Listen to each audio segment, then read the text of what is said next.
만나서 반갑습니다. 반갑습니다.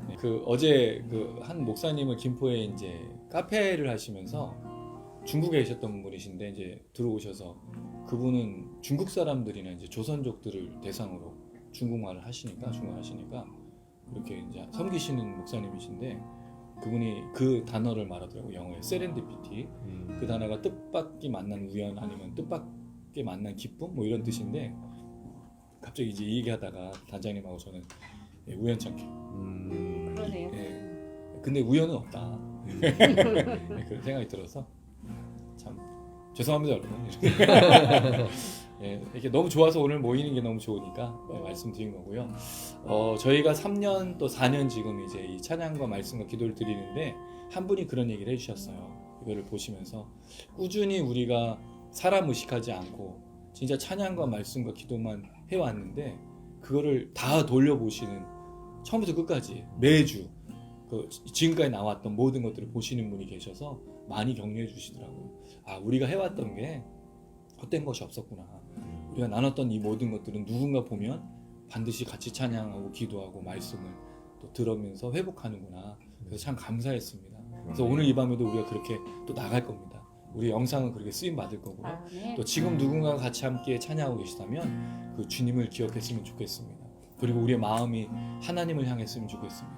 왜냐하면 우리가 하나님을 보면 또 세상에서 흔들렸던 마음도 다시 회복되고 그 주님의 은혜 가운데 나아갈 것이기 때문입니다. 그 주님을 기억하면서 오늘 이 밤에 역사하실 주님과 함께 찬양하시겠습니다.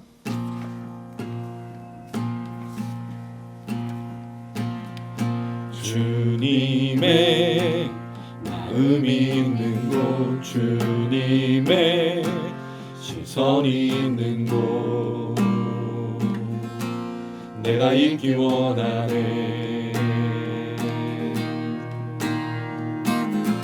광야에 꽃을 피우시고 사막에 강물을 내시는 주의 놀라운 손길. 푸른 마르고 거친 시드가 주의 말씀은 영원하네. 할렐루야. 전능하신 주 거룩하신 왕 주님의 말씀 이루시네. 나의 맘 주의 성전이 되어 영원한 주의 말씀을 향해 주의 마음 있는 곳으로 나의 삶 주의 말씀을 따라 이루신 주의 나라를 향해 주의 시선 있는 곳, 주님의 마음 있는 곳, 주님의 시선 있는 곳, 내가 있기 원하네. 광야에 꽃을 피우시고 사막에 강물을 내시는 주의 놀라운 손길. 푸른 마르고 거친 시드가 주의 말씀은 영원하네. 전능하신 거룩하신 왕 주님의 말씀 이루시네. 나의 맘 주의 성전이 되어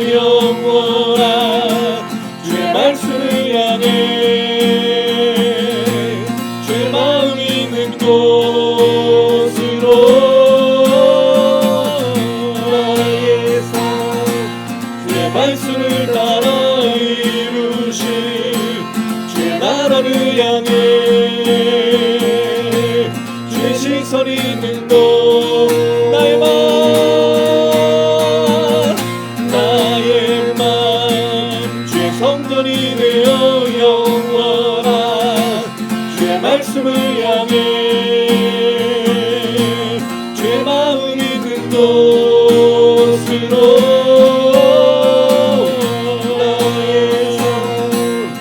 말씀을 따라 이루신 주의 나라를 향해 주의 시선 있는 곳 주님의 마음 있는 곳 주님의 시선 있는 곳 내가 있기 원하네 아멘 주님의 마음 있는 곳 주님의 시선 있는 곳 내가 있기 원하는 것만 더 주님의 마음 있는 곳 주님의 시선 있는 곳 내가 있기 원하네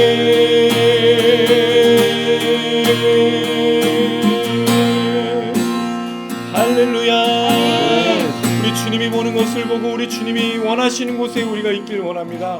할렐루야 지금까지 걸어왔던 우리 걸음 속에 그 하나님께서 우리를 사용하셔서 진짜 생각해 보니까 우리가 온전히 이제 취퇴양의 이름으로 중국도 다녀오고 홍콩에서도 집회를 하고 이 땅에서도 참 많은 일들 했었습니다. 참 감사합니다. 돌아보면 주님의 마음으로 노래하려고 했고 그 주님의 위대하심을 찬양하고자 했었습니다. 우리가 그 십자가를 얼마나 많이 부르짖었습니까? 이게 땅에 떨어지는 것이 아니라 우리가 불렀던 찬양, 우리 기도, 또 우리의 말씀이 반드시 씨앗을 뿌려 언젠가는 열매로 나타나게 될 줄로 믿습니다. 오늘도 우리가 뿌립니다. 그 십자가로 하나님 교회가 십자가로 다시 돌아가기 원합니다. 성도들이, 목회자들이, 그리고 이 나라의 민족이 온 열방과 세계가 십자가 앞으로 나가서 죄인됨을 깨닫고 고백하고 그 십자가를 붙들고 부활의 소망으로 살아갈 수 있도록 아무 소망이 없는 세상을 바라보는 것이 아니라 하나님 한 분을 바라보며 걷게 하여 주시옵소서. 함께 고백하시겠습니다. 나 같은 죄인 살리신 주의 은혜가 너무 크고 놀라워 물과 피로 씻긴 그 사랑 주의 은혜면 나는 충분합니다. 다른 무엇이 없어도 주님 함께 하시니 다른 무엇이 없어도 주님으로 충분하단 걸 십자가로 좀 더 가까이 십자가로 좀 더 가까이 십자가로 주가 나를 부르시네 다시 십자가로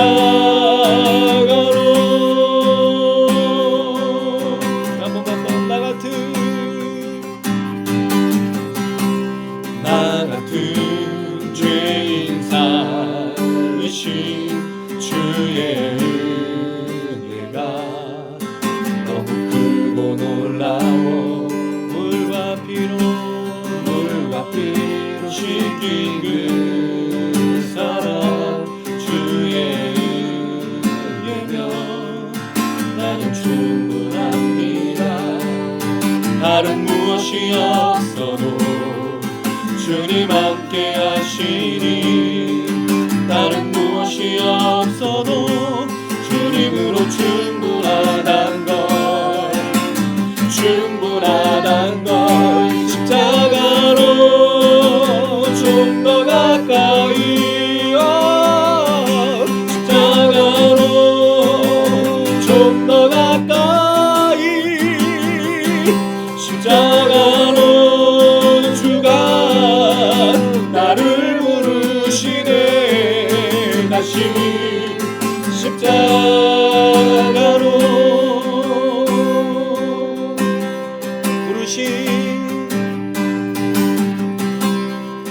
부르심 따른 그 길에 하늘 소망이 나를 위로하시. 아멘. 음과 금은 내게 없어도 예수 이름이 내 심장에 있으니 주님 따르는 그 길이 광야 같을지라도 주님 따르는 그 길에 주님으로 충분하단 걸, 충분하단 걸. 십자가로 좀 더 가까이 십자가로 좀 더 가까이 십자가로 주가 나를 부르시네. 다시 십자가로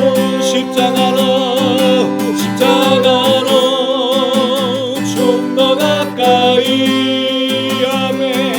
십자가로 좀 더 가까이 십자가로 주가 나를 부르시네. 다시 십자가로 한 번 더 십자가로 좀 더 가까이 십자가로 좀 더 가까이 십자가로 주가 나를 부르시네. 다시 십자가로 다시 십자가로 다시 십자가로.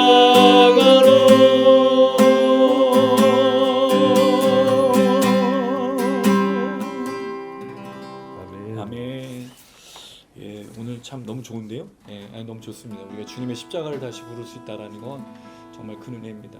아시지만 단장님도 사업을 하시고 또 교회에서 이제 또 여러 일 하시고 또 많은 일들을 하실 때 우리 모두가 다 느끼는 겁니다. 십자가로 살고자 하면 신기하게도 어려움이 생깁니다.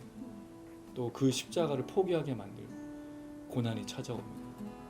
그럴 때 마음을 먹었다가도 기도를 하려고 하다가도 또 그 큰 문제 앞에서 또 마음을 잃고 화를 내고 또 분노하고 하나님 왜 이러시냐고 또 그렇게 생각할 때가 있는데, 그때를 넘기면 그때 그 십자가를 붙들고 하나님의 은혜로 살아가면 또 그 단계 속에서 주시는 큰 은혜를 누리게 되는 것 같습니다. 조금만 더 버텨주시고 또 그 길을 잘 걸으셨으면 좋겠습니다. 오늘 하루 살아갈 은혜가 십자가를 걷고자 하는 사람에게 분명히 나타나게 될 줄로 믿습니다. 아멘. 이 밤에 우리 자신을 향하여서 외치시면서 오늘 하루 살아갈 은혜 하나님 부어주시옵소서. 오늘 못 받으셨다면 오늘 밤이 되기 전까지, 오늘이 지나가기 전까지 그 은혜를 허락하여 주시옵소서. 기대하면서 찬양하겠습니다. 살아내기에 힘겨운 하루, 감당하기에 버거운 하루, 삶의 힘겨워 여전히 힘겨워 내 주님께 온맘 다해 주만 의지합니다. 살아가기에 두려운 하루, 순종하기에 무거운 하루, 나의 힘 다해 정성을 다해 내 주님께 온맘 다해 주만 바라봅니다. 하루의 은혜가 내 기도가 되고 아픔이 자랑되어 하나님의 사랑 드러나게 하소서.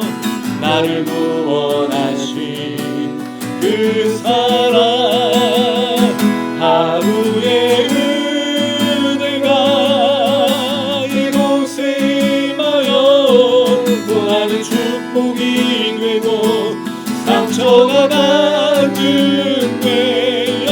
영원하신 사랑 신뢰하게 하소서. 하루를 살아가리 주소서. 살아내기에 힘겨운 하루 감당하기에 버거운 하루 삶의 영원 여전히 힘겨워 내 주님께 온맘 다해 주만 의지합니다. 살아가기에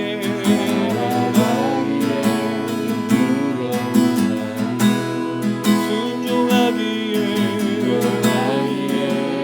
무거운 하루 나의 정성을 다해 내 주님께 온맘 다해 주만 바라봅니다.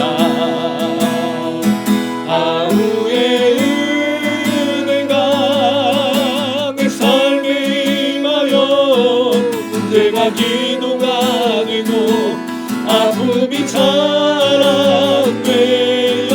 하나님의 사랑 드러나게 하소서.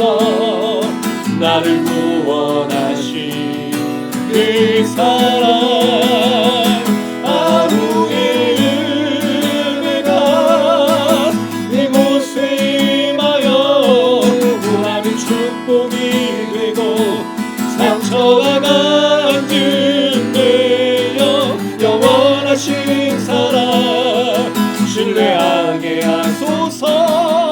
하루를 살아가리 주소서. 하루의 은혜가 내 삶에 임하여 문제가 기도가 아픔이 자랑되어 하나님의 사랑 드러나게 하소서. 나를 구원하신 그 사랑 하루의 은혜가 이곳에 임하여 고난이 축복이 되고 상처가 간증되어 영원하신 사랑 신뢰하게 하소서.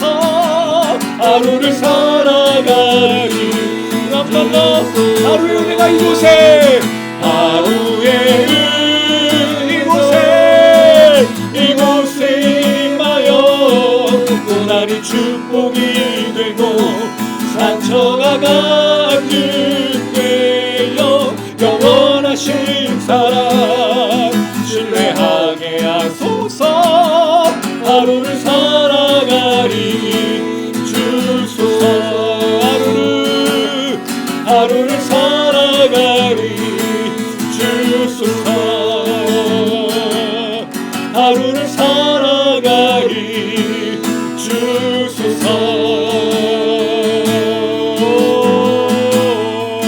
할렐루야.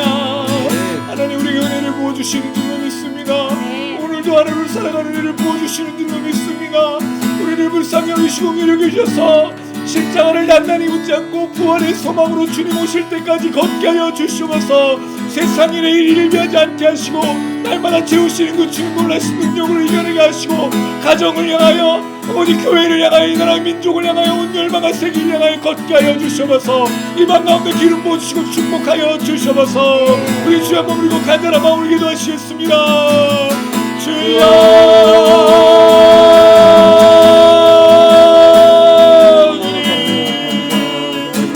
삶의 이곳에 문제 문제가 기도가 되고 아픔이 자랑되며 하나님의 놀라우신 사랑 드러나게 하여 주시고 주님 우리를 채워줘서 나를 구원하신 그 사랑 다시 한번 회복하며 주님이여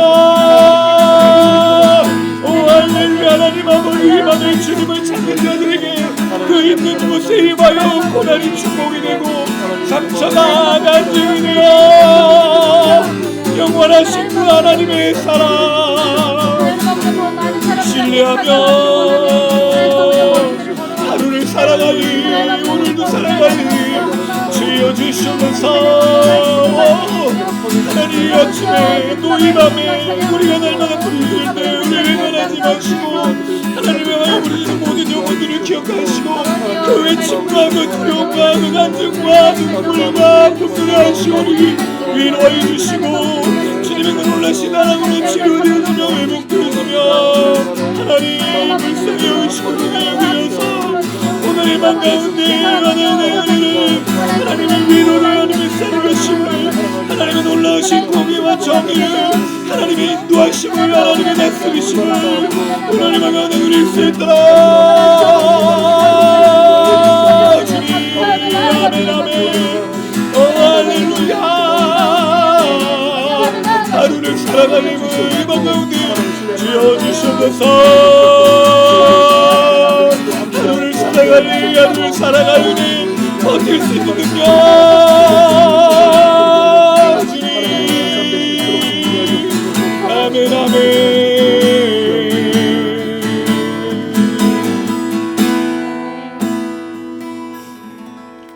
예 우리를 대표해서 박도산장님 기도 부탁드리겠습니다.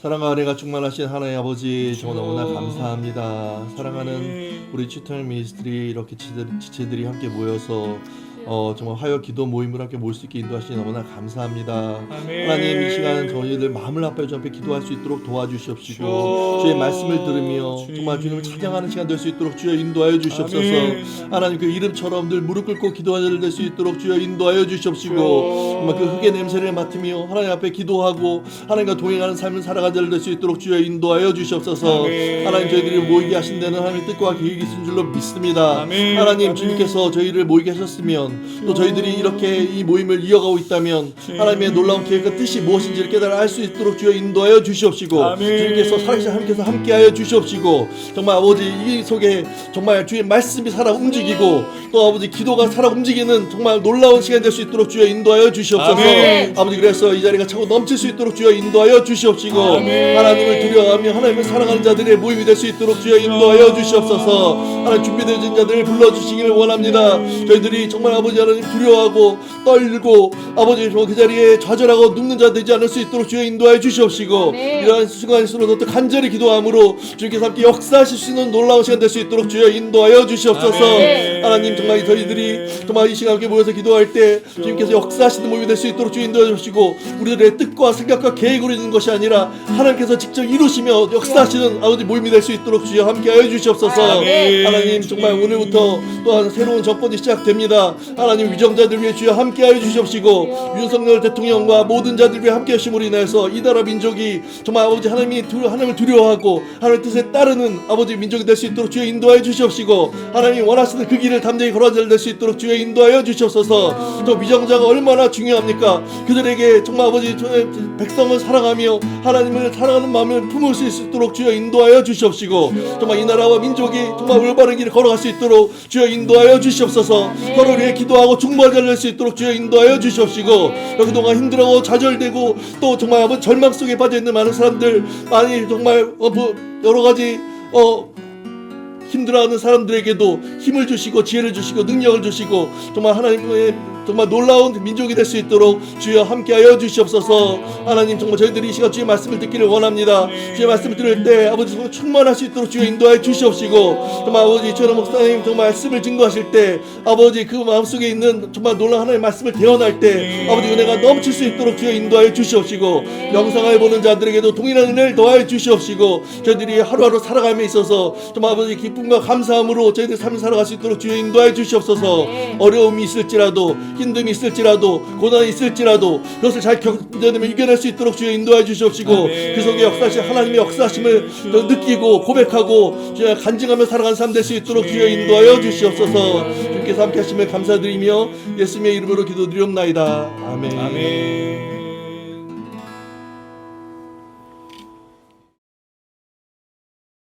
오늘 함께 나누실 말씀은 누가복음 19장 41절에서 48절이네요. 누가복음 19장 41절에서 48절. 누가복음 19장 41절에서 48절. 우리 한 절씩 오른쪽으로 돌아가면서 읽겠습니다. 제가 먼저 41절 읽습니다. 가까이 오사 성을 보시고 우시며 이르시되 너도 오늘 평화에 관한 일을 알았더라면 좋을 뻔하였거니와 지금 내 눈에 숨겨졌도다. 날이 이를지라 내 원수들이 토둔을 쌓고 너를 둘러 사면으로 가두고 또 너와 및 그 가운데 있는 내 자식들을 땅에 메어치며 돌 하나도 돌 위에 남기지 아니하리니 이는 내가 보살핌 받는 날을 알지 못함을 이남이니라 하시니라. 성전에 들어가사 장사하는 자들을 내쫓으시며 그들에게 이르시되 기록된 바 내 집은 기도하는 집이 되리라 하였거늘 너희는 강도의 소굴을 만들었도다 하시니라. 네, 사모님. 예수께서 날마다 성전에서 가르치시니 대제사장들과 서기관들과 백성의 지도자들이 그를 죽이려고 꾀하되 백성이 다 그에게 귀를 기울여 들으므로 어찌할 강도를 찾지 못하였더라. 아멘. 오늘 말씀은 예루살렘 성과 그 다음에 성전에 대해서 예수님이 하시는 말씀인데 굉장히 우울한 얘기예요. 그럼 이게 좀 보면 예수께서 지금 이 말씀들 속에 계속해서 지금 아직 성전 그 예루살렘 성에 그 영광스럽게 임하시는 그 부분이 아닌데 지금 앞에 나오는 내용들이 굉장히 어려운 이 성전에 대한 어려움들을 계속해서 이야기를 하고 계시다는 거죠. 제가 좀 착각하고 있는지 모르겠는데, 그러니까 이 예수님이 그 예루살렘 성을 가까이 가시고 또 성전에 지난주에 우리 나눴던 그 예수님 성전에 올라가셨던 그 성에 올라가셨던 그 환호와 함께 이어지는 내용이 굉장히 슬픈 내용이고 굉장히 두려운 내용을 담고 있다는 거죠. 사실은 우리가 그 예루살렘 성에 입성하신 예수님을 얼마나 호산나 환호하면서 영광스럽게 맞이하고 있습니다. 그런데 그 내용과 연결된 내용들은 결코 기쁨이나 평화나 은혜가 있지 않는 그런 모습이라는 겁니다. 그 첫 번째가 오늘 이 말씀인데 성이 예루살렘 성이 돌 하나도 돌 위에 남아있지 않고 무너질 것이다라는 예수님이 예언의 말씀을 하십니다. 이 내용을 보면 41절에 이렇게 되어 있죠. 가까이 오사 성을 보시고 우시며. 그 예수님이 지금 성 가까이로 이미 들어오셔서 나귀를 타고 들어오셔서 환호를 받으셔서 그 들어가셨는데 성에 가까이 가시면 갈수록 슬픈 마음과 복받치는 심정으로 울고 계시다는 거죠. 예수님이 이렇게 울었다라는 표현이 누가복음에 거의 나오지 않았어요. 그러니까 한숨을 쉬셨던 내용도 있었지만 이렇게 우셨다라는 내용은 이 성을 향해서 나오는 독특한 표현입니다. 그럼 왜 예수님이 우셨냐는 거예요. 이유가 있으니까 울지 않았겠습니까? 그것도 사람들이 제자들이 환호하며 찬양했던 그 이야기를 듣고 나서 바로 예루살렘 성을 향해서 이야기하는 것인가요? 42절에 이렇게 되어 있습니다. 42절 한번 읽어보겠습니다. 시작. 이르시되 너도 오늘 평화에 관한 일을 알았더라면 좋을 뻔하였거니와 지금 내 눈에 숨겨졌도다. 예수님이 우신 이유가 뭐냐면 평화에 관한 일이 예루살렘 성에게는 알려지지 않고 숨겨졌다라는 거죠. 근데 이게 되게 좀 문제가 있는 게 뭐냐면 예루살렘이라는 의미가 뭐냐는 거죠. 구약의 살렘 왕 멜기세덱을 아시죠? 그 살렘인 샬롬에서 나온 의미인데 평화라는 뜻입니다. 그럼 예루살렘은 평화와 관련된 이름이라는 거예요. 근데 이름은 뭐죠? 평화인데 뭐가 숨겨져 있어요? 평화라는 이름이 숨겨졌다는 거죠. 그럼 그 이름에 맞게 이 성이 지금 움직여지지 않고 있다는 거예요. 평화가 가득하고 평안이 넘쳐야 될 하나님의 성이 뭐가 없다는 거예요? 평화와 평안이 없다는 거죠. 그러니까 이것 때문에 예수님이 이 성을 보면서 안타까이 우시는 거예요. 제가 그런 얘기를 좀 몇 번 드린 적이 있습니다. 제자들을 보면서 예수님은 어떤 생각을 하셨을까? 물론 제가 상상하는 건데 제자들과 늘 같이 잠을 주무셨잖아요. 그러면 먼저 주무셨을 수도 있겠지만 어떤 때는 제자들을 잠자는 모습을 이렇게 곤히 이렇게 자고 있을 거니까 보셨을 때 무슨 생각이 들었을까? 한 명 한 명 보면서 미래가 다 보이고 있잖아요. 어떤 일을 할지 알고 얘는 어떤 사람이 이 사람 무슨 생각이 들었을까? 이걸 이제 우리에게 적용하면 하나님이 우리를 보시면 어떠실 것 같으세요? 우실 것 같으세요? 기쁘실 것 같으세요? 잘했다. 하나님 만약에 우리를 보신다면 기쁘실까? 우실까? 근데 때로 우리가 이 생각을 잘 안 해요. 우리는 하나님을 필요한 대상으로 여기지 하나님이 나를 어떻게 생각하시는지에선 잘 고민하지 않습니다. 물론 이런 때가 한참 있었어요. 하나님이 나를 어떻게 보시는 거에 대해서 굉장히 민감하게, 제가 청년 때 그런 일이 있었거든요. 하나님 우리를 지켜보시는데 어떻게 살아야겠니? 이런 도전을 주는 리더들이 있었어요. 그러니까 하나님 나를 보시면 어떨까? 자꾸 고민이 되는 거예요. 화장실 가서 또 하나님 날 다 지켜보시니까 무슨 느낌이 들죠? CCTV로 감시하는 것 같이 드니까 너무 두려운 거예요. 그것도 물론 그것이 오래 가진 않고 금방 잊어져 버렸지만 대부분은 하나님을 필요로 여기는 무언가를 들어 응답하시는 전능하신 존재로 여기는데 그 하나님 나를 어떻게 평가하시고 어떻게 보실 건가를 자꾸 잊어버린다는 거죠. 예수님은 예루살렘 성을 향해서 우셨어요. 그 영광스럽게 십자가를 향해 고난을 향해 죽으심을 향해 구원을 향해 가신 예수님이 이 성을 바라보니까 이 성의 앞으로에 일어날 일들을 볼 때 울 수밖에 없는 거죠. 평화에 관한 일이 이 사람들 이 성에는 숨겨져 있다라고 이야기하고 있다는 겁니다. 그랬을 때 그것이 어떤 내용인지 구체적으로 43절에 말하면 날이 이른다. 이 구약의 표현이에요. 때가 이른다. 하나님의 날이 이르렀다. 이 구약적 표현을 지금 누가가 그대로 쓰고 있는데요. 날이 이를지라. 원수들이 토둔을 쌓고, 토둔이라는 말은 전망대 같이 성벽과 비슷하게 이렇게 그 성처럼 쌓아 올려서 거기서 이제 바로 넘어갈 수 있게 하는 걸 토둔이라는데, 토둔을 쌓고 둘러 사면으로 가둔다고 말합니다. 이게 성이라는 게 당시에는 그렇지 않습니까? 그 사방으로 포위를 하면 그렇게 큰 성이 아니니까 사방으로 포위하면 뭐가 막히게 되죠? 보급로가 막혀요. 그 전쟁에서 제일 중요한 게 먹는 거죠. 식량이 없으면 싸울 수가 없습니다. 당시에는. 그러니까 사방으로 막아서 먹을 것을 공급하지 못하게 하는 이런 전쟁을 벌이죠. 실제로 예루살렘 성에서 자기의 자녀들을 오늘은 누가 먹을 거고 오늘은 누가 먹을 거냐로 이 다퉜던 구약의 예언들이 있지 않습니까? 그 일을 너희가 다시 경험하게 될 것이다. 역사가 반복이 되는 거예요. 그 당시에 그 일이 경험했던 때가 언제였습니까? 하나님의 말씀을 순종하지 않고 우상을 숭배했을 때 일어났던 하나님의 성의 일들이 지금 다시 반복될 거라고 예수님이 말씀하신 거죠. 그러니까 예수님 얼마나 곤혹스럽겠어요. 이 성이 앞으로 닥칠 일을 내다보고 계시니까. 앞으로 이 성이 겪게 될 일을 보시니까 얼마나 안타깝겠습니까? 그러니까 여러분, 우리가 복음을 들고 수많은 사람들에게 전도하고 예수를 증거하는 이유가 뭘까요? 안타까움 때문이잖아요. 이 영혼이 나중에 심판받고 멸망받을 건 아니까 그 안타까움 때문에 오늘도 전하고 오늘도 이 사람을 살리고 그런 마음들로 우리가 살아가는 거잖아요. 사실은 그게 우리가 예수 믿는 정말 주된 목적 아니었습니까? 정말 전도 열심히 했었잖아요. 정말 한 영혼 살리려고 애쓰지 않았습니까? 그래서 밥도 사주고 교회 꼭 가자고, 마치 내일 이 사람이 죽을 것 같고 마치 이 사람이 내일 심판받을 것 같아서 교회 꼭 같이 가자, 예배 좀 드리자, 예수를 알아야 돼, 예수를 믿어야 돼. 근데 사실 지금 이 시대에 이렇게 안타까운 심정으로 교회를 또 성도들이 목회자들이 움직이면서 가고 있냐는 거예요. 거의 대부분이 어떻게 보면은 진정으로 예수님을 따르는 것보다는, 복음의 전도로 나가는 것보다는 아직도 주님의 나라는 먼 것처럼 여기고 있는 삶이 아닌가 생각합니다. 예수님은 보시고 안타까우셨어요. 이런 상황이 이제 생길 거라고 말합니다. 자, 그래서 그 구체적인 예가 또 무엇이냐면 너와 미카 가운데 있는 네 자식들을 땅에 메어치며 라고 말합니다. 자, 이게 보면 자식들을 땅에 메어친다라는 걸 볼 때 살은 사람을 땅에 매다 꽂는 것처럼 보이는데 그게 아니고 죽은 시체를 구덩이에 던지는 의미예요. 이게 여러분 왜 전쟁에 보면 시체들을 다 모아서 불태우잖아요. 그 내용입니다. 예루살렘의 미래가 어떤 거죠? 포위가 돼서 먹을 것이 없어지니까 사람들이 이제 기력을 잃고 성문을 열어주게 돼서 이 성이 함락이 되는, 그리고 돌 하나 돌 위에 남지 않는, 무너진, 그랬을 때 남아있는 사람들은 어떻게 되죠? 죽는다는 거예요. 전사자들이 발생하고, 대부분 남자들은 노예를 끌고 가고 여자들은 죽여요. 아이들도 죽여요. 그 전쟁에서 제일 크게 피해를 보는 사람들은 여자와 아이들이었어요.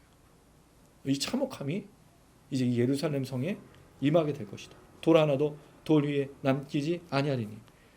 예수님께서 이 미래의 내용을 보시면서 울고 계신 거죠. 영광스러운 입성으로 들어오셔서 사람들의 칭송을 받았지만 지난번에 얘기 드렸는데 대부분의 사람들, 제자들을 제외한 사람들은 예수님을 거절했기 때문에 그 거절한 성을 향해서 예수님이 그 결과가 어떤지를 말하고 있습니다. 이 내용을 보면 19장에 우리가 먼 나라로 왕위를 받으러 갔던 그 열무나 이야기를 그대로 반복하고 계신 것을 알 수 있어요. 열무나 이야기에 그 한 사람 또 한 사람에게는 똑같이 한 문화씩 줬는데 한 사람 10문화를 남기고 다른 사람은 다른 5문화를 남겨서 고을을 차지할 때 그 왕위를 인정했던 사람이지만 결론적으로 한 문화를 그대로 갖고 있던 사람과 이 왕위를 갖고 온 이 귀족을 거절했던 사람은 다 심판받죠. 그 내용이에요. 결국 예수님이 예루살렘 입성은 뭘 말하고 있는 거죠? 왕으로 진짜 입성하신 거죠. 그러나 예수를 거절한 사람들은 이 예수님을 그 십자가에 달려서 죽게 만들죠. 고난받게 하죠. 그 내용을 이제 앞으로 일어날 내용으로 얘기하고, 그리고 실제로 예루살렘 성이 나중에 AD 70년에 로마가 함락시켜서 예루살렘 성이 실제로 무너지는 사건을 경험하게 됩니다. 그러니까 앞으로 일어날 일들이 분명히 있는 거죠. 근데 예수님 이것을 자신의 왕이 자신을 믿는 것과 관련해서 이 일을 경험하게 될 것이다. 결국 예루살렘 성, 평화의 성이 그 이름대로 살지 못했기 때문에 예수님이 심판받을 것을 이야기하고 있다는 겁니다. 이건 우리에게 굉장히 중요합니다. 그리스도인들이 예수를 믿고 온전히 하나님을 따르는 모습으로 살지 않으면 반드시 뭐가 있어요? 심판이 있습니다, 여러분. 멸망이 있어요.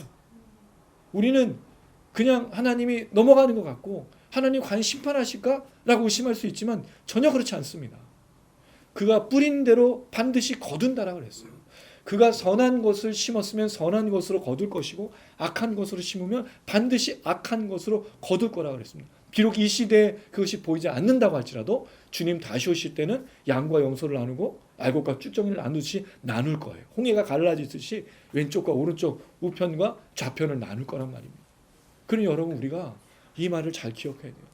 우리는 정말 예수를 왕으로 여기고 그가 왕으로 올라가셔서 고난받고 죽으셔서 십자가 달려 죽으신 그 구세주, 그리고 부활하신 구세주, 승천하신 구세주, 다시 오실 구세주로 기다리고 있느냐는 거예요. 만약에 우리 이름이 그리스도인데 그리스도인으로서 그리스토스, 기름 부음 받은 자를 따르지 않고 있다면 반드시 심판받는다는 거죠. 사실 그게 믿음이잖아요. 예수를 믿음으로 구원받아서 예수를 믿는 믿음으로 따라 사는 것, 순종하는 것, 따라 사는 게 그리스도인이잖아요. 그렇지 않으면 반드시 뭐가 있다고요? 심판이 있습니다.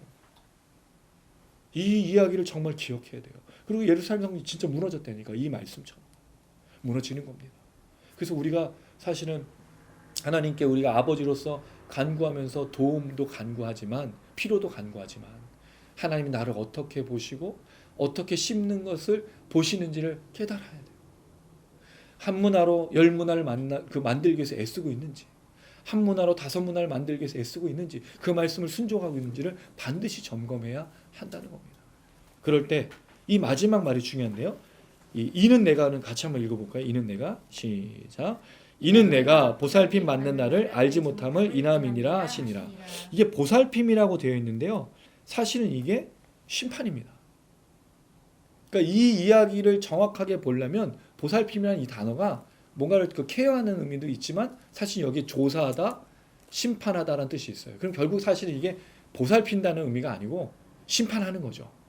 심판하는 나를 네가 몰랐기 때문이라는 거예요. 왜? 예루살렘은 절대로 심판받을 거라고 생각을 하지 않았잖아요. 그리스도인들 중에 예수 믿으면 그냥 구원받고 땡이라고 생각하는 사람이 있어. 이게 어디와 되게 유사하죠? 박옥수의 구원파랑 똑같아요. 한번 구원받으면 구원이 취소되지 않고 회개할 필요가 없다고 그들은 얘기하거든요. 근데 그렇지 않잖아요. 예수 믿어도 회개해야 됩니다. 죄를 저질렀으면 회개해야 되는 거예요. 왜냐하면 우리가 하나님과의 관계가 단절이 되거든요. 죄를 짓는 순간. 물론 죄를 지은 사람들이 예수를 믿고 구원받음에 있어서는 취소가 되지 않을 수 있지만 죄를 지은 상태로 그대로 머물러 있을 수는 없다는 거예요. 이걸 어떻게 알죠? 잃어버린 아들이, 둘째 아들이 아버지를 기억하고 돌아오잖아요. 돌아와야 된다고요, 아버지 관계를. 만약에 돌아오지 않으면 어떻게 돼요? 죽는 거잖아. 그럼 그게 진짜 그 아들이냐고 말할 수 있는, 질문할 수밖에 없다라는 거죠. 결국 히브리서 말씀에 우리가 예전에 한번 나눴던 말씀인데 그 사람의 마지막을 뭘로 알 수 있냐면 진짜 예수 믿고 있는지 안 믿고 있는지 끝에 가서 알아요. 가룟 유다도 끝에 가서 알았잖아. 베드로도 끝에 가서 알았잖아. 베드로 어떻게 알았어요? 닭 우는 소리가 들려서 회개했잖아요. 가룟 유다는요? 아무 소리가 없어. 그러니까 예수님 말씀하셨잖아요. 이 사람 태어나지 않은 게 좋을 뻔했다. 그럼 우리가 어디로 가고 있냐는 거죠. 심판의 날이 있어요. 반드시 주님이 질문하는 날이 있어요. 내가 왕위를 갖고 돌아왔을 때 내 왕위를 기다렸냐 묻는 날이 있다라는 거죠. 그래서 예루살렘 성이 그렇지 않으니까 예수님이 우실 수밖에 없다는 걸 말해주고 있습니다. 이와 연결해서 성전에 대한 이야기를 합니다. 예루살렘 성은 뭐를 기반으로 하고 있죠? 성전입니다. 그럼 결국 하나님의 성전이 핵심이고 성이 이걸 둘러싸고 있는 거잖아요. 그럼 성전으로 예수님 더 깊이 들어가는 거죠.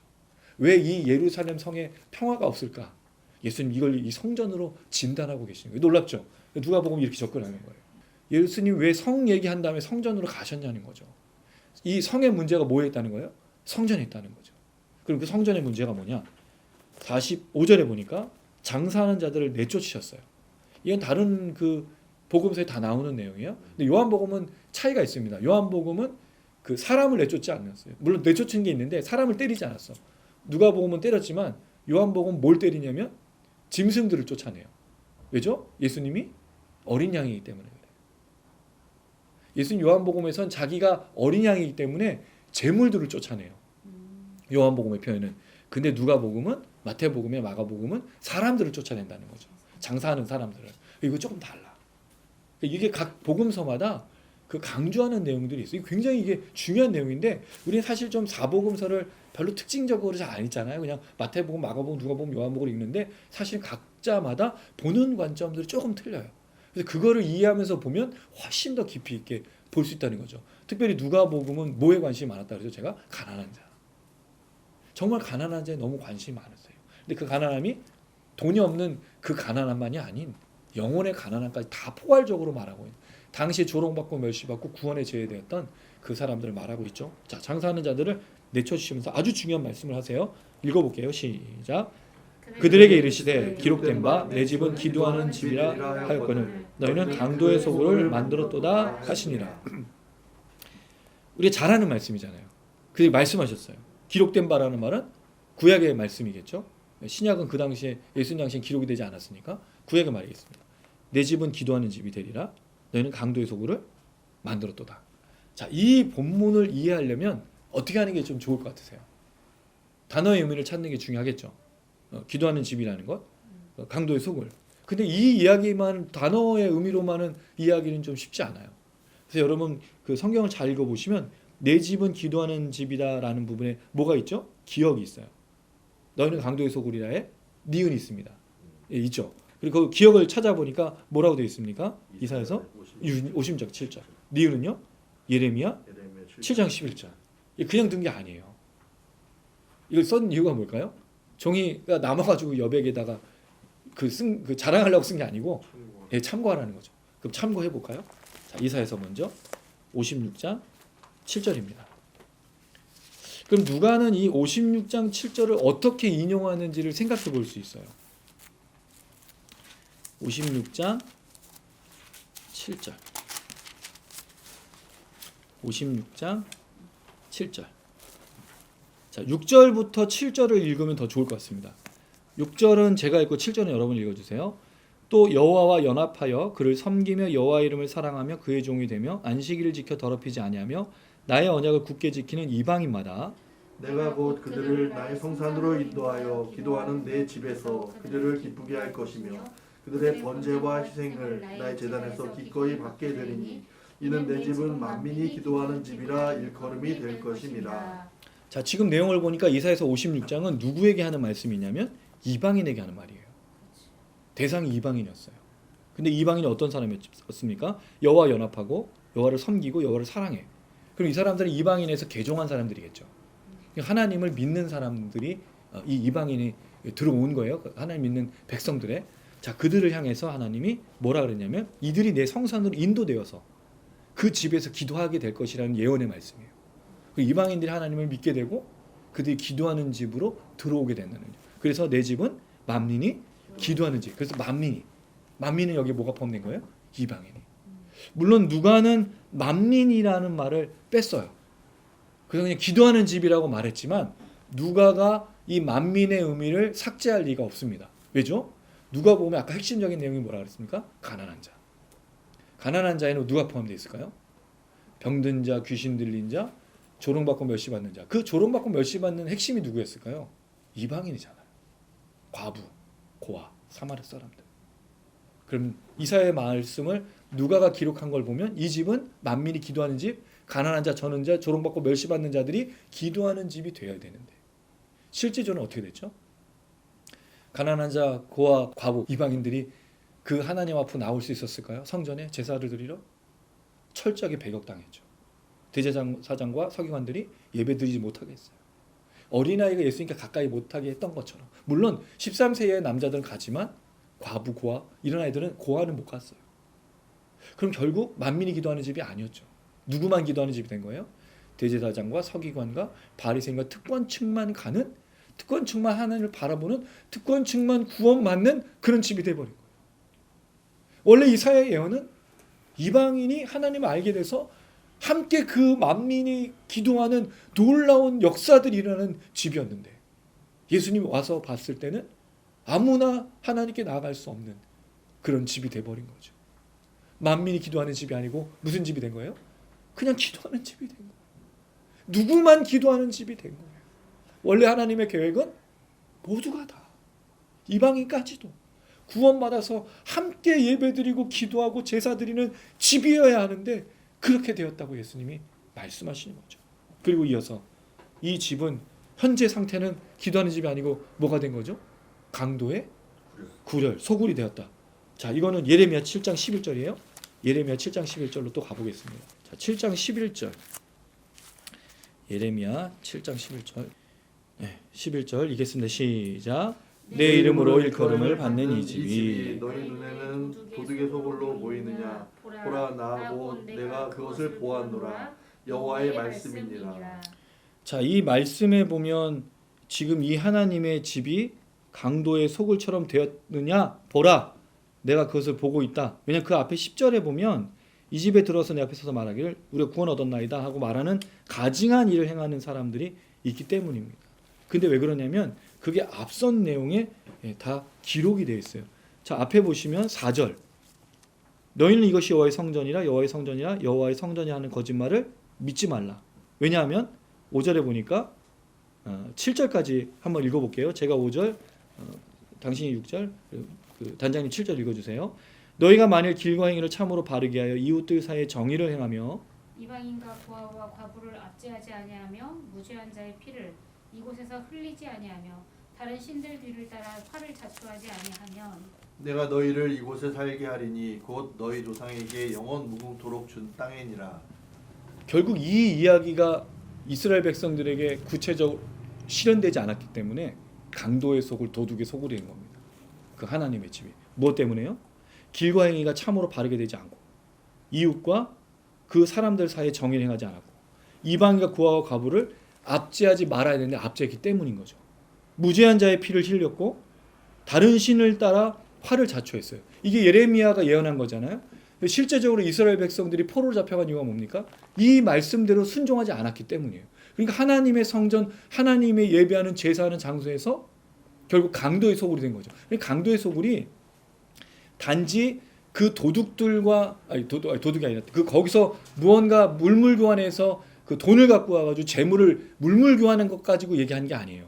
예수님은 사실 지금 더 접근하는 내용이 뭐냐면 예레미야에 나왔던 예언처럼 이스라엘 백성들이 이 하나님의 집이 이방인과 고아와 과부가 함께 예배드리고 정의가 행해지고 하나님을 온전히 예배하는 그런 곳이 되어야 되는데 다른 신을 섬기고 이방인과 고아와 이 그 과부를 압제하고 있고 무죄한 자의 그 피를 흘리는 곳이 되었기 때문에 예수님께서 이 말을 그대로 인용해 가지고 지금 하시는 거란 말이죠. 결국 지금 성전이 어떤 곳이 됐습니까? 이 모든 것들을 이루고 있는 거짓된 곳이라고 말하고 있는 거예요. 사실 이 말씀이 그대로 만약에 접근이 되면 적용하기가 되게 어렵습니다. 사실 교회는 강도의 소굴이 아니잖아요. 우리 물물 교환하지도 않잖아. 그러니까 이걸 어떻게 적용할까요? 하나님의 것을 드리지 않는, 예물을 드리지 않는 이런 식으로 접근하는 거예요. 근데 그게 아닙니다.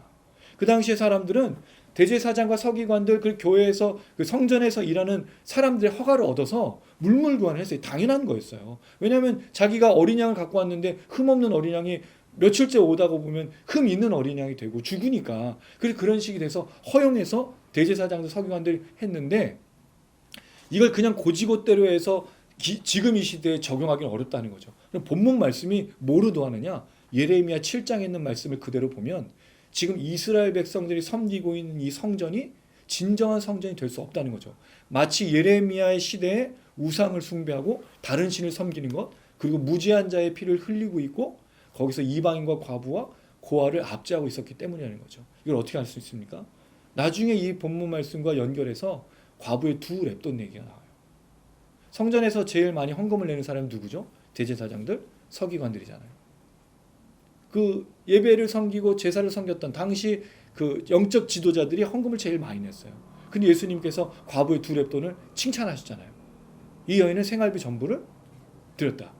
자, 여기 우리는 그냥 넘어가서 생활비 전부를 드린 것을 굉장히 칭찬하는 것으로 끝나는데 그게 아닙니다. 왜 이 과부가 생활비 전부를 드릴 수밖에 없는 것으로 접근해야 돼요? 이거 굉장히 심각한 문제거든요. 그 앞선 내용에 뭐가 나오냐면 서기관들이 과부의 생활비를 탈취했다는 내용이 있어요. 그럼 과부가 두 랩돈밖에 남지 않은 이유가 뭘까요? 누군가가 이 과부의 것을 빼앗아간 거예요. 당시에 서기관들이 얼마나 나쁜 사람들이었냐면 다른 사람으로부터 자기가 가르치는 돈을 얻었어요. 근데 제일 속기 쉬운 사람이 누구였을까? 과부였던 거예요. 과부를 속여서 모든 것을 자기가 갈취했던 거죠. 그러니까 이 과부가 두 랩돈밖에 남지 않은 이유가 뭐예요? 그렇게 갈취를 당해서 생활비 전부를 예물을 안 드릴 수는 없으니까 그렇게 드릴 수밖에 없는 상황이 된 거라는 거죠. 그럴 때 과부의 두 랩돈을 칭찬하셨느냐고 말하기는 참 어렵다라는 거예요. 그럼 예수님께서 모든 성도들에게 생활비 전부를 드리냐? 그게 아니라는 거죠. 그 당시에 문제가 뭐였을까요? 과부와 고아는요 3개월에 한 번씩 11조를 걷어서 사람들이 도와줬어요. 그럼 과부는 사실 3개월에 한 번씩은 11조를 받으면 생활할 수 있었다는 말이죠. 근데 지금 이 여인은 그렇게 살 수가 없게 된 거예요. 왜? 누군가가 이 여인의 모든 생활비를 가져갔기 때문에 이 두 랩돈밖에 남지 않았어요. 그럼 이게 언제가 될지 모르는 상태로 굶어 있어야 된다는 거죠. 원래대로 하면 어떻게 될까요? 이 과부를 누군가가 돌보라고 얘기했잖아요. 지금 말씀처럼. 나의 성전에서 이방인과 과부와 고아를 압제하지 않고 무죄한 자의 피를 흘리지 않고 이들을 돌보고 이게 구약의 말씀이었어요. 영적 리더들이 해야 될 일이 뭐였냐면 가난한 자, 저는 자, 고아들, 과부들 멸시받고 조롱받고 하나님의 제사와 하나님의 예배에서 소속되지 못하고 방황하고 저주받은 사람들을 돌보는 것이 이들이 해야 될 역할이었단 말이죠. 근데 있었던 그들의 모습에 대해서 예수님 말씀하신 겁니다. 단지 물물 교환을 해서 예수님이 혼낸 게 아니에요. 왜냐하면 만약에 이게 문제가 됐다면 예수님이 그 13세 때 성전에 올라가시잖아요. 그럼 그때 제사 될 때는 왜 안 뒤엎었냐는 거예요. 어린아이에서 키가 작아가지고 나이가 됐으니까 뒤집어 엎은 건가요? 아닙니다. 그게. 예수님 지금 이 공생에 예루살렘 성으로 돌아오셔서 예루살렘 성의 큰 죄악이 뭔지를 고발하고 계신 거죠. 그게 뭐라고요? 이 성이 무너질 정도로 악한 일이 성전에서 벌어지고 있는데 이방인이 없고 예언된 대로 이방인이 예배드리는데 이방인이 없고 과부가 없고 고아가 없으니까 예수님이 이 성전은 타락하고 강도의 소굴이라고 이야기하고 있다는 거죠. 이들을 돌보고 이들을 아끼고 이들이 예배드리게 하고 이들이 범죄하지 않게 하고 이들이 하나님 나라에서 그 속하지 못해서 떠돌아다니지 않게 도와줘야 되는데 오히려 영적 지도자들이 이 사람들을 멸시하고 오지 못하게 했다라는 거예요. 이걸 예수님이 지금 고발하고 있는 겁니다. 이게 강도의 소굴의 의미인 거예요. 우리는 사실 이 얘기를 들으면 자꾸 물질과 연관하는데 그게 아닙니다. 영적 지도자들의 타락상, 이 영적 지도자들의 이 악한 마음이 그대로 나타나서 결국엔 뭐까지 무너지게 된 거죠? 성까지 무너지게 되는 아주 심각한 상황을 말해주고 있는 거예요. 영적 지도자들의 타락이 그 성을 무너뜨려 평화가 있어야 될 그 예루살렘 성, 하나님의 임재가 있고 통치가 있는 그 성을 무너뜨리고 흔들리고 있다는 거죠. 사실 저는 이게 지금 이 시대의 한국 기독교를 보면서 생각이 드는 거예요. 많은 영적 지도자들 그리고 정말 많은 목사님들이 가난한 자, 고아, 과부, 압제받는 자, 이방인들을 섬기고 그들을 위에 울어주고 그들이 예배드리게 하고 그들이 살아갈 수 있도록 소망과 힘을 주고 있는가. 사실은 교회에서 제일 많이 일어나는 게 차별이지 않습니까? 제가 잠깐 섬겼던 그 교회는 정말 차별이 있었어요. 자기들의 수준에 맞는 목사, 자기들 수준에 맞는 성도가 그 교회에 있어야 되는 거죠. 그 잠실이라는 동네에서 자기들이 살고 있는 형편과 같은 그런 사람들이 어울리기를 원했다라는 거죠. 가난한 성도. 되게 놀라운 건 여러분, 임대 아파트와 어떤 그런 아파트 서로 비교하잖아요. 서로 손가락질하잖아요. 이 임대 아파트 사는 사람들을 거지라고 부르는 지금 이 시대의 모습이, 그게 교회도 똑같이 있는 거예요. 영적 지도자들이 앞장서서 이런 사람이 교회에 오지 못하도록 하는 거예요. 근데 여러분, 이게 누구와 닮아 있냐면 신천지지 않습니까? 신천지. 신천지는 절대로 고아, 과부, 또 그 맹인, 이런 장애인들을 절대로 건드리지 않아요. 이들은 사회적으로 뭔가 좀 탁월해 보이고 돈이 많은 사람들에게 접근한다는 거예요. 그럼 교회가 하고 있다면 예수님 말씀으로 우리는 강도의 서구를 지금 만들고 있다는 거죠. 우리가 차별을 주고 있고, 우리가 교회에 아무도 못 나오게 하고 있고, 사실은 우리 교회가 해야 될 것이 뭐죠? 죄 지은 자, 가난한 자, 수고하고 무거운 자들이 주님께로 와서 회복되고 치료되어지고 은혜를 누리고 구원받고 영생을 누리고, 그래 진정한 소망은 주님께만 있구나, 하나님께만 있구나라고 위로받고 걸어야 되는 거 아니냐는 거죠. 근데 그게 아니에요. 교회 와서 뭔가를 좀 하려면 교회에서도 좀 그 명함을 내밀고, 교회에서 좀 인정받으려면 헌금 많이 해야 되고 봉사 많이 해야 되고. 근데 여러분, 사실 지금 이 각박한 생활에서 봉사하고 헌금 많이 하는 게 얼마나 쉽지 않아요. 여러분, 시간을 어떻게 내요? 밥벌이 해야 되지, 또 먹고 살아야 되지. 정말 쉽지가 않은 거예요. 그런 걸로 판단하면 안 되는데, 근데 교회가 그렇다는 거죠. 저는 이 말씀을 보면 지금 이 시대 한국 교회를 너무 잘 예수님께서 보여줬다고 생각하죠. 내 집은 기도하는지, 그 기도만 하라는 게 아닌 거죠. 사실은 만민, 이방인들이 함께 예배드리는 교회, 모두가 차별이 없는 교회, 여기서 위로받는 교회, 치유받는 교회, 누구나 교회에 오면 회복되는 교회, 영생을 얻는 교회, 구원 얻는 교회, 하나님을 만날 수 있는 기회를 주는 교회, 무거운 짐진 자들이 와서 치료되어지고 회복되는 교회.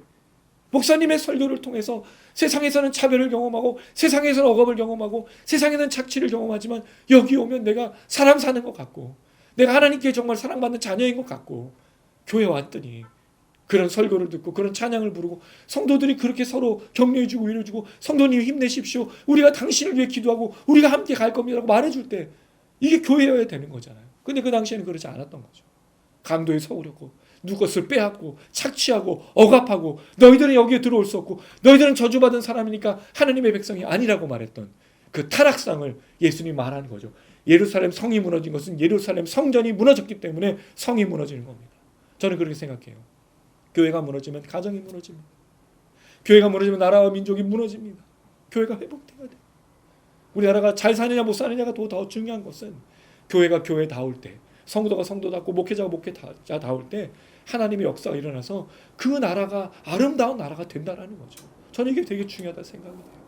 그러고 나서 예수님께서 이 말씀을 하시고 날마다 성전에 가르치십니다. 예수님 하셨던 말씀 그대로 가르치십니다. 어떤 일을 하죠? 대제사장들과 서기관들과 백성의 지도자들이 예수님을 뭐 하려고 합니까? 죽이려고. 왜 죽이려고 깨하죠? 여기서 대제사장 서기관 얘기한 적이 없잖아요.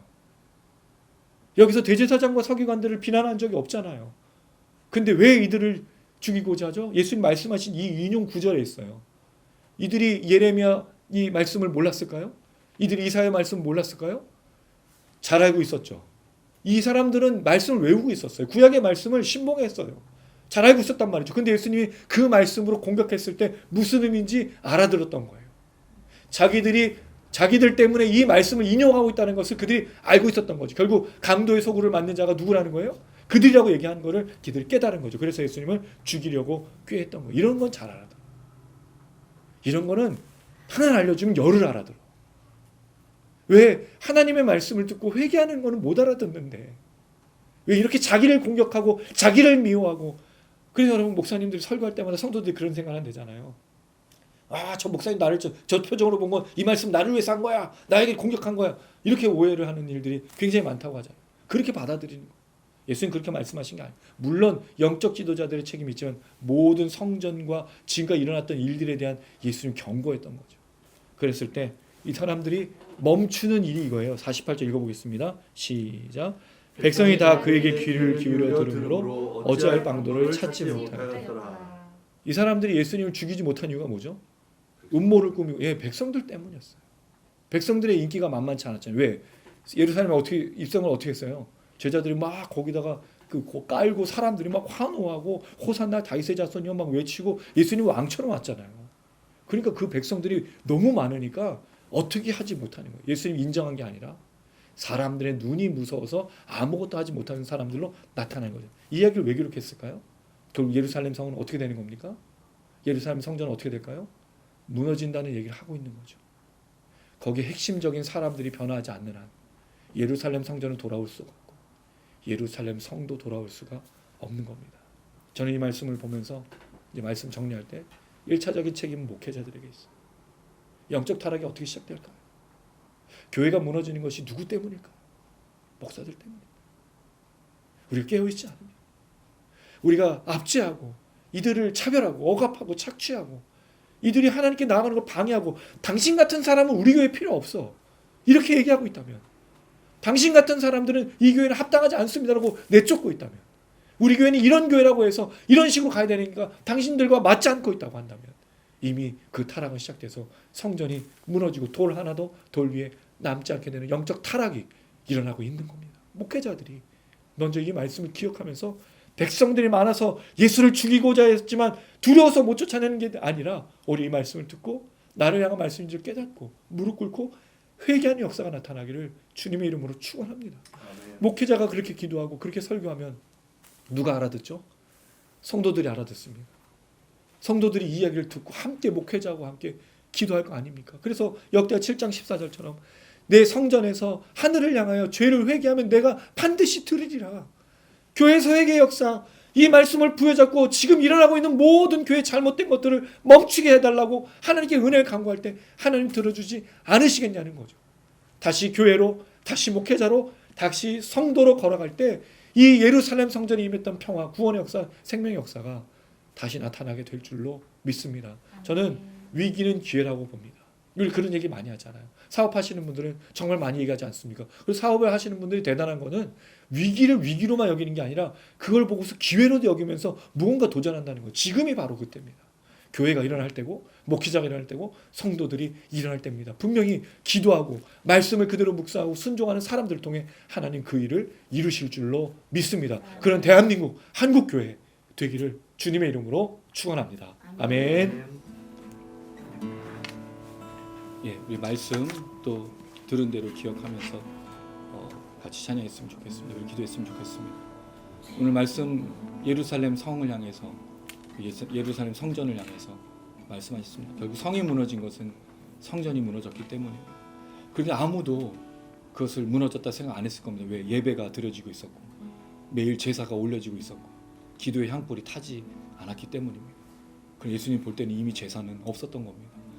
예배는 있을지 모르고 제사는 있을지 모르지만 주님의 명령과 그 말씀을 지키는 그 사람들이 없었기 때문인데 한국교회는 과연 예배는 있는데 순종은 없는지, 예배는 있는데 압제하고 억압하고 착취하고 빼앗고 강도의 소굴을 만들고 이방인이 드리는 그 기도와 예배라고 했는데 이방인이 올 수 없는 교회라면 다시 오늘 말씀을 기억하고 우리가 교회라는 사실을 깨닫고 회복하며 회개하며 하나님의 은혜를 누렸으면 좋겠습니다. 먼저 우리 목회자들을 위해서 기도해 주시고 또 그 목회자들과 함께 걷는 성도들을 위해서 기도해 주셔서 한국교회가 다시 이 마지막 때 귀하게 쓰임받을 수 있도록 하나님 우리 교회 지금 정말 대단한 교회 아닙니까? 우리가 대단해서가 아니라 하나님 쓰셨던 교회 한국교회가 다시 그렇게 말씀으로 순종으로 이 말씀처럼 기도하는 집, 만민이 기도하는 집, 만민이 어울리는 집, 과부와 고아가 예배드리고 이방인이 예배드리고 우상이 사라지고 하나님의 놀라신 공의가 살아있는 교회로 걸어갈 수 있도록 우리 함께 찬양하고 또 기도했으면 좋겠습니다. 어디에 있어도 흩어져 있어도 우리는 여전히 교회입니다. 뼈아픈 실수와 혼란에 있어도 우리는 여전히 교회입니다.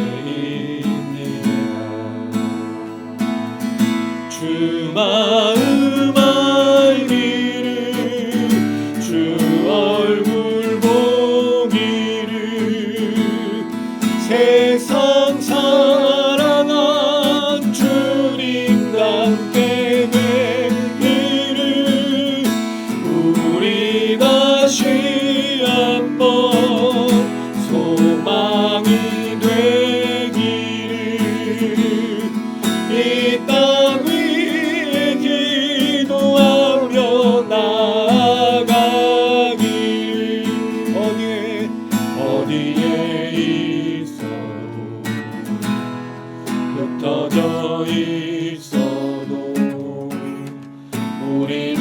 여전히 교회입니다. 뼈아픈 실수와 곤란에 있어도 우리는 여전히 교회입니다.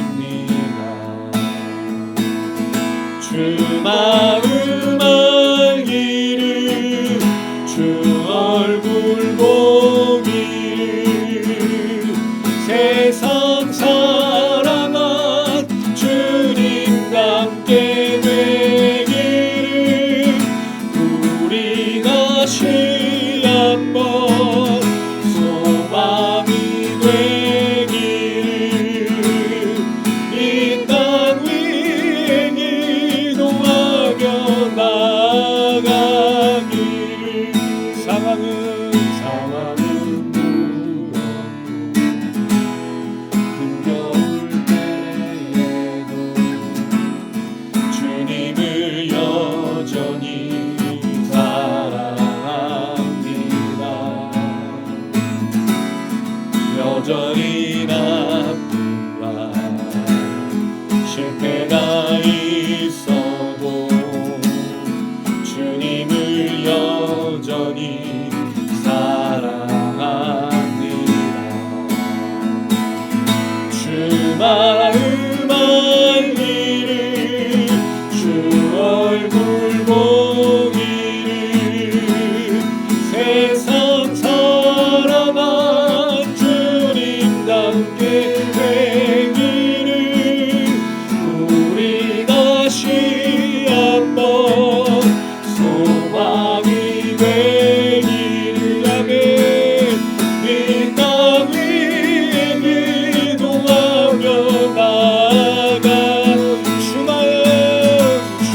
마음 알기를 주 얼굴 보기를 세상 사랑한 주님 닮게 되기를 우리 다시 한번 소망이 되기를 이 땅 위에 기도하며 나가 한 번 더 간절한 마음으로 주 마음 알기를 주 얼굴 보기를 세상 사랑한 주님 닮게 되기를 우리 다시 한번 소망이 되기를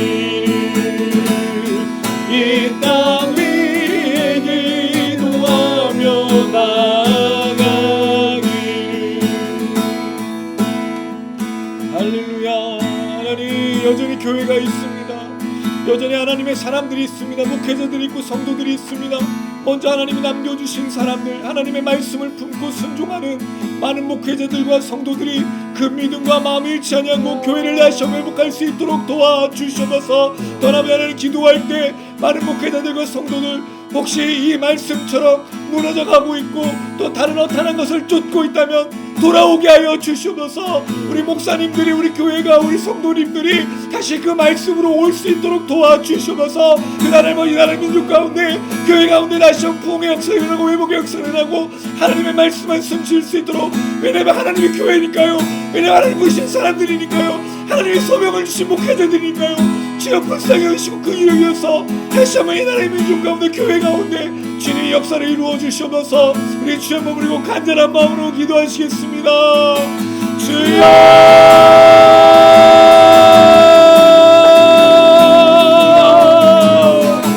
아버지 하나님이 세우신 교회, 하나님 부르신 우리 목회자들, 하나님이 세우신 성도들, 하나님 우리 주님의 은혜로 구원을 받으며 우리 하나님의 백성이 되고 목회자가 되었습니다. 그 은혜 감격하여 예배하고 찬양하며 기도하였습니다. 말씀을 듣고 순종하였습니다. 하나님 아버지 어느 순간부터 우리가 만민이 기도하는 집이었는데 그냥 우리만 기도하는 집으로 바꿔버렸고 주님 이 땅에서 서로 섬기고 사랑해야 되는데 우리가 감도의 소굴로 만들어버렸습니다.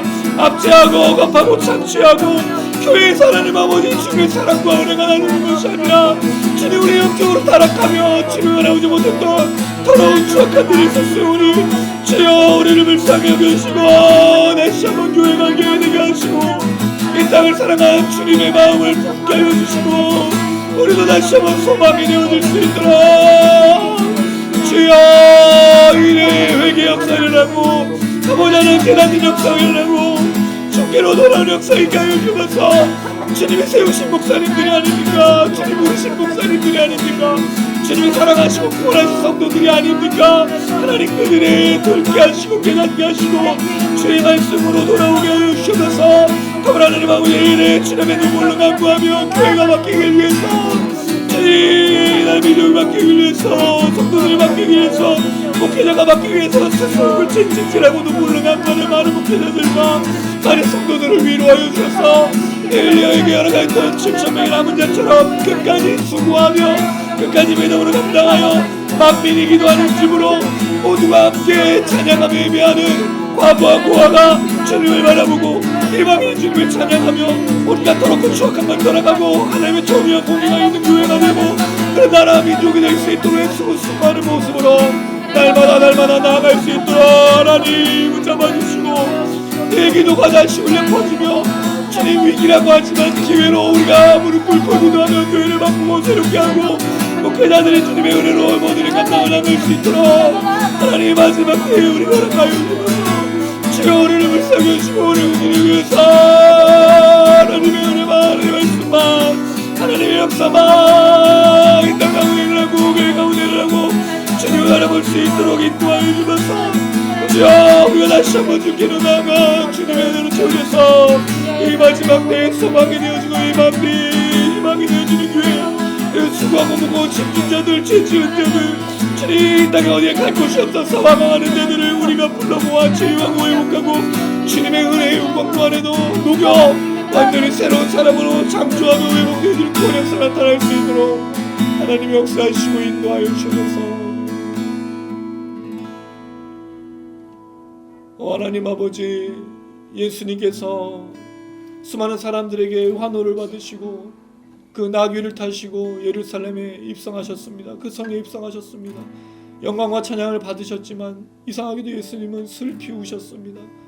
그 성을 바라보면서 평화가 있어야 될 그 성을 바라보면서 한탄하셨습니다. 그리고 말씀하셨습니다. 이 성이 어떻게 될 것인지 어떤 심각한 일을 맡게 될 것인지를 주님께서 말씀하셨습니다. 평화가 있어야 될 성에 평화가 없는 것, 이방인들이 압제를 당하고 고아와 가부가 살지 못하며 조롱과 멸시가 난무하고 있고 특권층들, 영적 지도자들이 하나님의 제사를 독점하여 아무도 나오지 못하게 하며 자기들이 먹고 마시는 제사로 만들어버렸기 때문입니다. 주께서 그 모습을 보시면서 이 성의 타락, 이 성의 무너짐은 성전의 잘못된 그 타락, 만민이 기도하는 집과 또 하나님 앞에 온전히 나아가야 될 그 모습의 제사가 강도의 소굴로 바뀌어버린 것을 말씀하심으로 인했던 것을 우리가 깨닫습니다. 주께서 그 말씀을 하신 이유는 교회에 희망이 있고 그 영적 지도자들에게 희망이 있고 누군가 듣고 있다면 돌아올 것을 기대하셨기 때문에 말씀하신 줄로 믿습니다. 하나님이 이 은혜의 역사가 다시 한번 이 땅 가운데 나타날 수 있도록 도와주시옵소서. 우리 목사님들이 우리 성도님들이 이방인과 고아와 과부를 압제하지 않게 하시고 서로 피 흘리기 위해 세지 않게 하시고 정말 갈등하고 미워하고 그렇게 다투는 게 아니라 법적인 소송을 하는 것이 아니라 우리 허락하신 그 사랑의 은혜 정말 주님의 그 십자가의 은혜의 영광로 그 사랑의 영광로 안에 서로 모두가 녹아져서 새로운 피조물로 서로 사랑하며 걸어갈 수 있도록 교회를 회복하여 주시옵소서. 교회가 희망입니다. 교회가 정말 이 시대의 소망입니다. 하나님 다시 한번 교회가 일어설 수 있도록 우리 목사님들 우리 모든 성도들을 기억하시고 회복하여 주시옵소서. 회개가 필요하면 회개하게 하시고 그 회개에 울려 퍼지는 목소리로 가슴을 찢고 또 옷을 찢고 머리에 죄를 뿌리며 주 앞에 돌아갈 때마다 우리 목사님들을 받아주시고 우리 성도님들을 받아주셔서 다시 한번 교회가 만민이 기도하는 집으로 하나님 앞에 온전한 예배를 드리는 그 거처가 될 수 있도록 하나님 역사하여 주시옵소서. 더불어 이 나라의 민족을 바라보면서 끝까지 희망을 놓치지 아니하고 자기의 자리에서 최선을 다하며 눈물로 기도하는 우리 목회자들과 또 우리 성도들을 위로해 주셔서 주님께서 그 간절한 기도에 응답하셔 속히 한국교회의 회복과 치유와 은혜와 복음의 놀라운 역사만 나타날 수 있도록 하나님 기름 부어 주시옵소서. 예수님의 이름으로 기도드렸습니다. 아멘. 아멘. 감사합니다. 오늘 이 말씀을 다시 한번 보면서 그동안에 제가 한국교회 문제점 신앙을 얘기하고 또 한국교회 어려움들을 얘기했지만 사실은 문제는 소망이니까 분명 하나님은 한국교회를 그대로 내버려 두신 적이 없으니까. 아멘. 우리나라처럼 말씀을 사모하는 나라도 없는 것 같습니다. 되게 재미있는 건 주일에 예배를 드리고 또 유튜브로도 영상을 보고 방송도 듣고 일주일 내내 말씀을 보고 통독도 하시고 또 필사도 하시고 정말 말씀 사모합니다. 기도도 진짜 열심히 하죠. 새벽기도 있는 나라가 어디 있습니까? 수요예배가 어디 있어요? 금요기도회가 어디 있습니까? 정말 열심히 기도하는 우리나라 사람들입니다. 근데 우리가 기도해야 될 것이 무엇인지 몰랐기 때문인데 이젠 정말 말씀처럼 만민이 기도하는지 누구나 와서 수고하고 무거운 짐진 대로 와서 예배하고 그들을 받아주는 교회, 그렇게 사랑과 은혜가 넘치고 구원이 넘치는 그런 교회로 나아갔으면 참 좋겠습니다. 그래서 이 찬양 우리가 부를 때 우리가 지금까지 교회가 지금까지 주님의 손을 놓치고 있었다면 다시 그 주님을 붙들고 믿음으로 나아가 이 마지막 때의 부흥을 이루는 그런 한국교회를 소망하면서 함께 찬양했으면 좋겠습니다.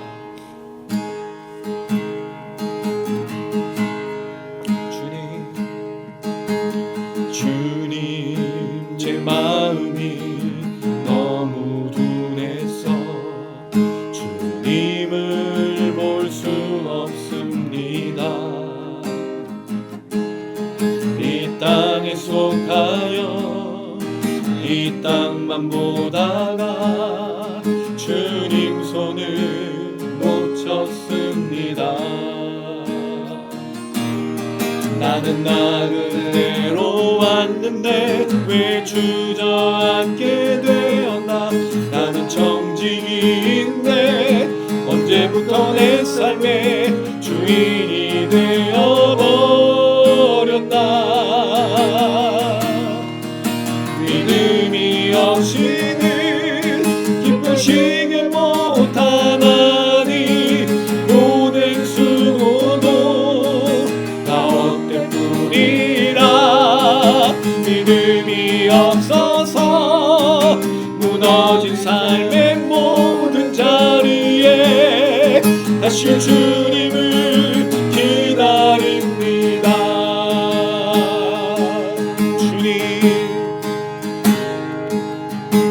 주님 제 마음이 너무 둔해서 주님을 볼 수 없습니다. 이 땅에 속하여 이 땅만 보다가 주님 손을 놓쳤습니다. 나는 나그네로 왔는데 왜 주저앉게 되었나. 나는 정직인데 언제부터 내 삶의 주인이 되어버렸나. 믿음이 없이는 기쁘시게 못하나니 고된 수고도 다 헛된 뿐이라. 믿음이 없어서 무너진 삶의 모든 자리에 다시 주님을 기다리니. 믿음이 없이는 기쁘시게 못하나니 고된 수고도 다 헛된 뿐이라. 믿음이 없어서 무너진 삶의 모든 자리에 다시 주님을 기다렸던 너 믿음이 없이는 기쁘시게 못하나. 주를 찾는 자 반드시 만나리. 아멘. 믿음이 없어서 무너진 삶의 모든 자리에 다시 주님을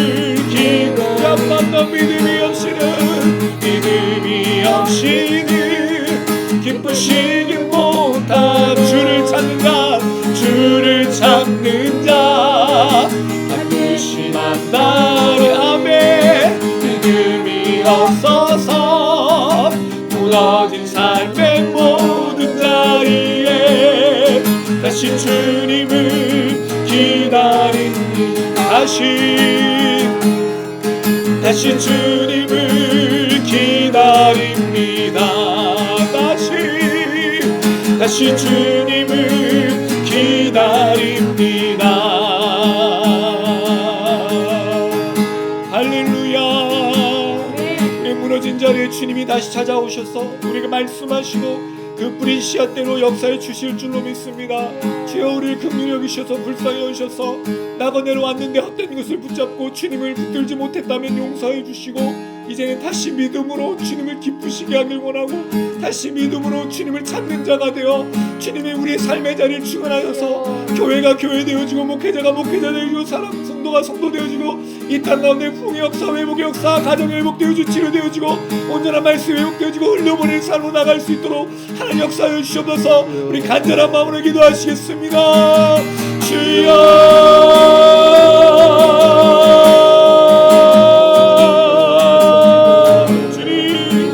우리의 모든 수고도 믿음이었으면 나은될 뿐입니다. 그러나 주님 우리가 믿습니다. 우리가 믿음으로 주님을 기쁘시게 하는 줄로 믿사오니 무너진 삶의 모든 자리에 주님 찾아와 주셔서 오직 주님이 이 모든 것들을 회복하여 주시면서 특별히 하나님 아버지 땅 가운데 역사하여서 주님을 향하는 믿음의 사람들, 믿음의 주님의 백성들, 주님을 향하여 수고하며 씨를 뿌리며 기쁨으로 다른 어깨까지 걸어가는 그 모든 발걸음들을 기억하여 주시고 하나님 우리를 통하여 무너진 삶의 모든 자리들마다 회복이 일어나고 지휘를 하고 다시 주님이 그 자리에 찾아오셔서 이루신 역사 나타날 수 있도록 붙들어 주시옵소서. 우리 하나님 교회가 교회 되어지고 목회자가 목회자 되어지는 놀라운 역사 나타나며 하나님의 은혜가 풍성하여 부흥의 역사를 이루고 다시 한번 이 모든 감당해 나갈 수 있도록 붙들어주시고 이 하나님 아버지 우리 가정을 세우셨사오니 남편과 아내 부부와 자녀 하나님 사랑하는 자녀들이 회복의 놀라운 역사를 경험할 수 있도록 우리 가정이 변화되게 하여 주셔서 가정이 변화되어 교회가 변화되고 주님의 날마다 채우시는 은혜로 말미암아 모든 일을 이룰 수 있도록 할렐루야 아멘 아멘 아멘. 주여 이를 감당할 수 있도록 이름 부어주시고 하나님의 능력 하나님의 역사 그 자리에 모든 역사하시는 하나님을 바라보며 나가는 그 자리를 이루어 주시옵소서. 주님 아멘 아멘. 주여 믿음으로 날마다 하는 우리 모두에게 하나님 역사해 주시고 이름 부어주시고 주님이 계시는 영으로 우리 주님이 있으며 모르는 찬양과 말씀과 기도가 은혜에 변하게 되어줘서 우리를 통하여 잃어버린 영을 돌아오고 죽은 영혼들이 돌아오고 하나님을 바라보게 되는 날마다 외국 역사 감당할 수 있도록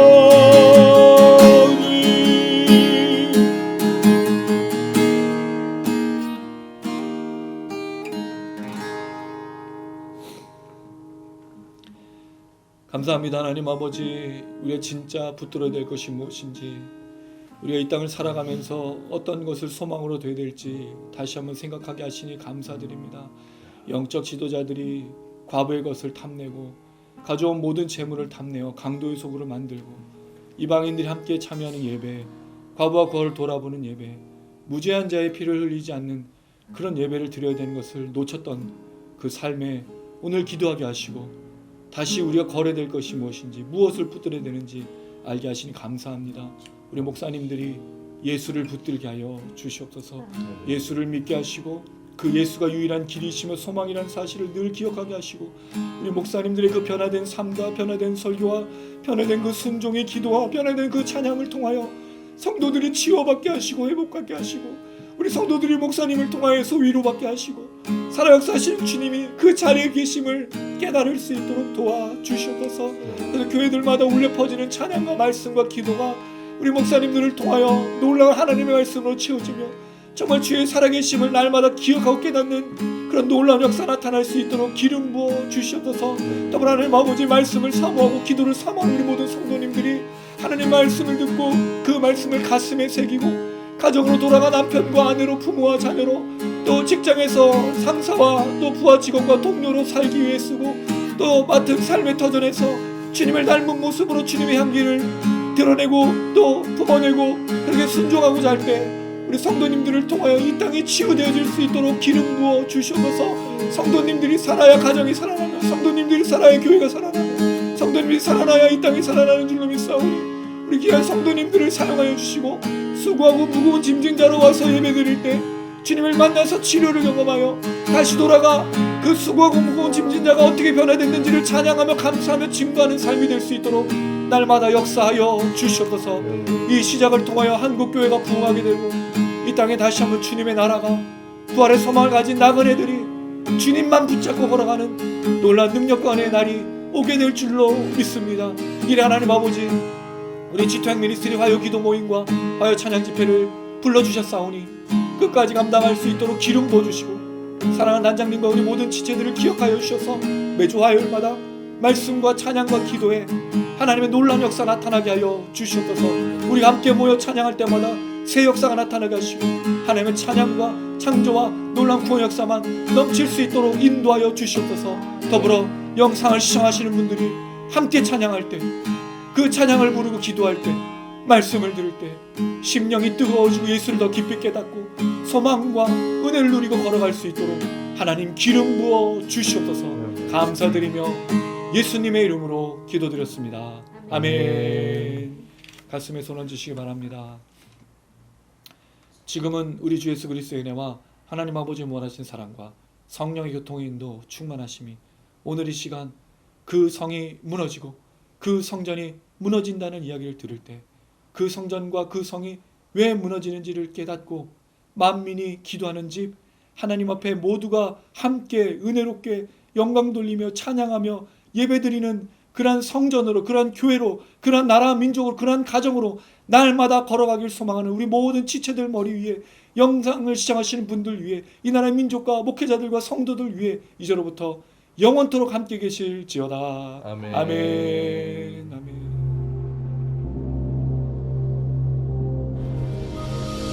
하늘에 계신 우리 아버지여, 이름이 거룩히 여김을 받으시오며 나라의 임하옵시며 뜻이 하늘에서 이룬 것 같이 땅에서도 이루어지이다. 오늘 날 우리에게 일용할 것을 주옵시고 우리가 우리에게 죄 지은 자를 사하여 준 것 같이 우리 죄를 사하여 주옵시고 우리를 시험에 들게 하지 마옵시고 다만 악에서 구하옵소서. 대개 나라와 권세와 영광은 아버지께 영원히 있사옵나이다.